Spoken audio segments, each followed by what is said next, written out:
Ընտրություններին մնացել է ուղիղ 2 շաբաթ, և մարդիկ սկսում են օգտագործել զանազան մեթոդներ և միջոցներ այդ ընտրությունները շահելու համար։ Ընդդիմությունը տխրել է վերջի ԻՐԻ-ի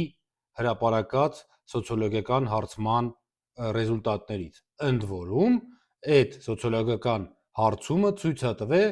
որ մոտավորապես 50% պլյուս 3-4% Հայաստանի բնակչությանը սատարում է դավաճանին և իր դավաճանական կուսակցությանը։ Փափուկ բարձ չդնելով ընդդիմության գլխի տակ, փորձենք իրանց ուշքի բերենք և ասենք, որ այդ հարցումները ինչ են իրականում։ Նույն ԻՐԻ-ն 2021-ի ընտրություններից ընդառաջ հրապարակեց իր սոցիոլոգիական հարցումը, ըստ որի մասնակցությունը ընտրություններին պետք է լիներ 65-ից 67% և Փաշաևի կուսակցության տոկոսը իրանք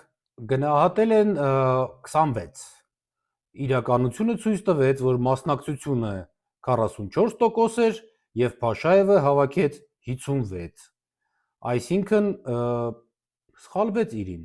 Պատճառը շատ պարզ է, քանի որ Հայաստանը վերագրվում է պետություններին, որոնց ընտրողները բավականին պասիվ են և տենց կոչվող լողացող ընտրություն են կատարում,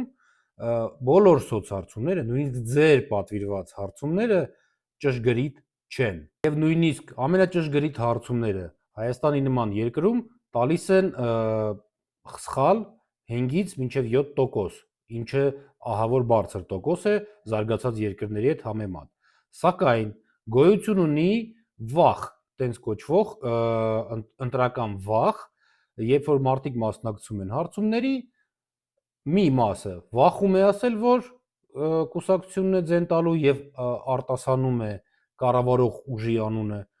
և մյուս վախը, երբ որ կառավարող ուժի ձեն տվողը ամաչում է իր ձայնից և չի ասում, այլ ասում է ոչ մեկին չեմ ընտրելու։ Լավ եղեք, զգույշ եղեք, զգոն եղեք և 2026-ին մերժում ենք 16-ին։